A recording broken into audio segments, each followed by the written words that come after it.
नमस्कार। आज के इस एक्सप्लेनर में हम बात करने वाले हैं हेल्थ केयर के एक बहुत ही बड़े स्पेक्ट्रम की। मतलब प्राचीन भारत की जो समग्र चिकित्सा है, मन, शरीर और ऊर्जा वाली, वहाँ से लेकर आज की जो एकदम हाईटेक मेडिकल मशीनें हैं वहाँ तक। शरीर और मन को स्वस्थ रखने के कितने अलग अलग तरीके मौजूद हैं, आज हम ये सब जानेंगे। ये सफ़र सच में बहुत दिलचस्प होने वाला है। तो आज की हमारी रूपरेखा कुछ इस तरह रहेगी।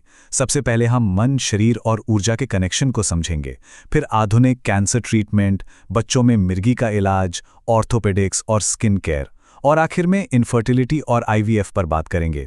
चलिए आगे बढ़ते हैं। तो चलिए सबसे पहले पड़ाव पर चलते हैं, मन, शरीर और ऊर्जा, यानी समग्र दृष्टिकोण। अच्छा, अक्सर ये माना जाता है कि आयुर्वेद बस पुरानी किताबों तक सीमित है ना? लेकिन चलिए इसमें गहराई से उतरते हैं। ये जो मॉडर्न जर्नल्स और पब्लिकेशंस हैं, ये साबित करते हैं कि आयुर्वेद के प्राचीन सिद्धांत आज के एकेडमिक साहित्य में भी एकदम ठोस तरीके से मौजूद हैं। मतलब आज के रिसर्चर इन पुरानी बातों को बहुत ही साइंटिफिक तरीके से परख रहे हैं। अब इस पूरी चर्चा में एक संस्कृत का शब्द बार बार आता है, और वो है त्रिगुण, यानी तीन बुनियादी मानसिक गुण। आयुर्वेद कहता है कि ये तीन गुण हैं: सत्व यानी पवित्रता और संतुलन, रजस मतलब सक्रियता या जुनून, और तमस जिसका मतलब है जड़ता या ज्ञान। और दिलचस्प बात यह है कि माना जाता है कि यही तीन गुण हमारे व्यवहार और सोचने के तरीके को पूरी तरह से कंट्रोल करते हैं। अब जो बात सच में कमाल की है वो ये कि ये मानसिक गुण हमारे शरीर के त्रिदोष के साथ कैसे जुड़ते हैं। जैसे सत्व का सीधा कनेक्शन वात और पित्त से है, रजस का पित्त और वात से, और तमस का कफ से। ये कोई अलग अलग चीजें नहीं हैं, ये पूरा एक पैकेज है, एक पूरा मनुष्य शारीरिक ढांचा। मतलब दिमाग में जो चल रहा है उसका असर शरीर पर पड़ेगा, और शरीर की स्थिति मन को प्रभावित करेगी। और इसी माइंड बॉडी कनेक्शन की बात करें तो निरामय जीवन जैसी अप्रोच भी सामने आती है। जैसे डॉक्टर योगेश चंद्रोड़कर और उनकी टीम का मानना है कि बिना मरीज को छुए या बिना दवाइयों के भी शरीर की जो मूल ऊर्जा है, खासकर मूलाधार चक्र, उस पर काम करके हीलिंग की जा सकती है। अब इस पर सबकी अलग अलग राय हो सकती है, लेकिन ये एनर्जी हीलिंग का एक बिल्कुल अलग ही नजरिया है। चलिए प्राचीन तरीकों से थोड़ा आगे बढ़ते हैं और आज की एडवांस मेडिकल दुनिया में कदम रखते हैं। आधुनिक कैंसर उपचार में प्रगति। जरा इस नंबर पे गौर कीजिएगा, 8 लाख। जी हां, भारत में हर साल कैंसर के लगभग 8 लाख नए मामले सामने आते हैं। ये आंकड़ा सच में डराने वाला है, और यही वो वजह है कि आज हमें बहुत ही स्पेशलाइज्ड ऑन्कोलॉजी या कैंसर केयर सुविधाओं की इतनी ज्यादा जरूरत है। इसी जरूरत को पूरा करने के लिए तकनीक कैसे काम आ रही है, इसका एक बड़ा उदाहरण है केवीसीटी, यानी किलो वोल्टेज सीटी। फरीदाबाद का अमृता अस्पताल इसे ऑनलाइन अडैप्टिव रेडियोथेरेपी के लिए इस्तेमाल कर रहा है। अब ये कोई आम स्कैनर नहीं है, ये सीधा ट्रीटमेंट रूम के अंदर लगा होता है।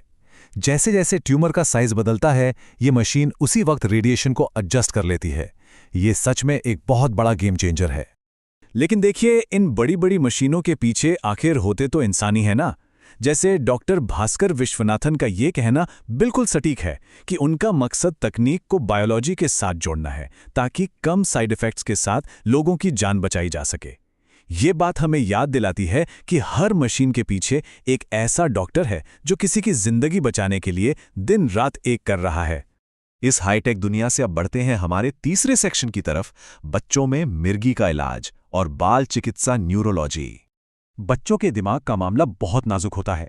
Gujarat epilepsy and neuro clinic ने इसके कुछ वार्निंग साइन बताए हैं, जैसे बार बार दौरे पड़ना, एकदम सुन्न होकर देखते रहना, अचानक से गिर जाना, या दौरे के बाद बहुत ज़्यादा कन्फ्यूजन होना। अगर ऐसा कुछ भी दिखे तो तुरंत ध्यान देना चाहिए। ये जानकारी बहुत ज़रूरी है। और ये बड़ा ही दिलचस्प है कि डॉक्टर्स इसका पता कैसे लगाते हैं। डॉक्टर अभिषेक गोहेल और डॉक्टर ऋतुल शाह जैसे स्पेशलिस्ट एक 5 स्टेप प्रोसेस फॉलो करते हैं। पहला, पूरी मेडिकल हिस्ट्री समझना। दूसरा, न्यूरोलॉजिकल जांच। तीसरा, ईईजी टेस्ट। चौथा, एमआरआई जैसी न्यूरो इमेजिंग। और पांचवां, अगर जरूरत पड़े तो कुछ अतिरिक्त टेस्ट। ये एकदम स्टेप बाय स्टेप अप्रोच है, ताकि कोई भी छोटी सी डिटेल छूट ना जाए। सच कहूं तो बच्चों में मिर्गी की बात सुनकर ही घबराहट होती है। भारत में लगभग 1% बच्चों को ये समस्या है। लेकिन अच्छी खबर क्या है? अच्छी खबर यह है कि सही दवाइयों से करीब 70% बच्चों के दौरे पूरी तरह कंट्रोल हो जाते हैं। मतलब अगर सही समय पर इलाज शुरू हो तो परिणाम बहुत ही शानदार होते हैं। न्यूरोलॉजी के बाद अब सीधा चलते हैं हमारे चौथे टॉपिक पर, आर्थोपेडिक्स और त्वचा की देखभाल, यानी शरीर के रूप और कार्य को संरक्षित करना। यहाँ एक कॉन्सेप्ट है जॉइंट प्रिजर्वेशन, यानी जोड़ों को बचाना। नई दिल्ली के डॉक्टर हिमांशु कटारिया का फोकस इस बात पर रहता है कि स्पोर्ट्स इंजरी के बाद बजाय सीधे जोड़ बदलने के क्यों ना प्राकृतिक बायोमैकेनिक्स को ही ठीक किया जाए। मिनिमली इन्वेसिव सर्जरी के जरिए कोशिश ये होती है कि डैमेज को रोका जाए और मरीज जल्दी से जल्दी अपने रूटीन में लौट सके। अब जरा सोचिए, एक आर्थोपेडिक सर्जन और एक डर्मेटोलॉजिस्ट में क्या समानता हो सकती है। डॉक्टर कटारिया अंदर की हड्डियों और जोड़ों को रिपेयर कर रहे हैं और बैंगलोर की डर्मेटोलॉजिस्ट डॉक्टर अमृता होंगल गेड्जे स्किन की बीमारियों का एकदम सटीक इलाज कर रही हैं। दोनों की फील्ड एकदम अलग है, लेकिन लक्ष्य एक ही है, शरीर की रिकवरी और उसे वापस उसी फॉर्म और फंक्शन में लाना। चलिए अब अपने आखिरी सेक्शन की तरफ बढ़ते हैं, इनफर्टिलिटी और आईवीएफ, यानी उन्नत प्रजनन देखभाल। आइए देखते हैं कि ये प्रोसेस काम कैसे करता है। डॉक्टर अमृता सिंह के मुताबिक फर्टिलिटी ट्रीटमेंट हमेशा एक तार्किक क्रम में होता है। शुरुआत होती है एकदम हल्के ट्रीटमेंट से, जैसे ओव्यूलेशन इंडक्शन। अगर बात नहीं बनती तो दूसरा स्टेप है आईयूआई, और जब जरूरत थोड़ी ज्यादा एडवांस केयर की होती है तब जाकर तीसरा और आखिरी स्टेप आता है आईवीएफ।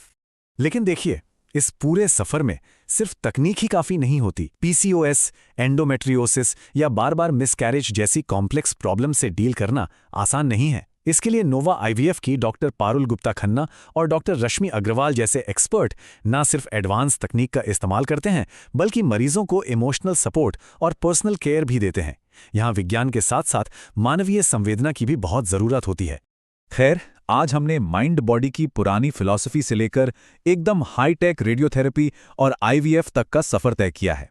अब जाने से पहले जरा इस सवाल पर विचार कीजिएगा, अगर हम प्राचीन काल की इस समग्र स्वास्थ्य अप्रोच को आज की सुपर एडवांस्ड मेडिकल टेक्नोलॉजी के साथ पूरी तरह से मिला दें, तो सोचिए पर्सनल हेल्थ केयर का भविष्य कैसा होगा। क्या ये एक बहुत बड़ा बदलाव नहीं लाएगा?